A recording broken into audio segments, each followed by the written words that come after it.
Hello everyone. Today I would like to show you all how to save photo as sticker on Samsung Galaxy S23 Ultra. Let's have a look. First, open Gallery app on your smartphone. Then open the image from your photo gallery. Tap and hold on the image to lift that particular subject.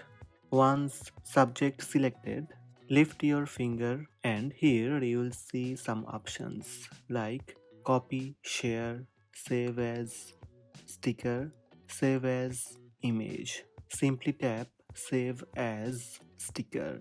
That's it. Sticker saved. Similar way you can save more subject as sticker. To find saved stickers, open Notes or any other app. Then compose a new note. Open the Samsung keyboard.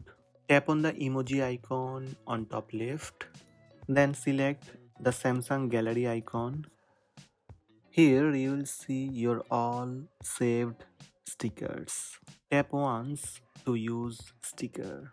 So these are the steps to save photo as sticker on Samsung Galaxy S23 Ultra. Hope this video help you. Please subscribe my channel by tap subscribe button.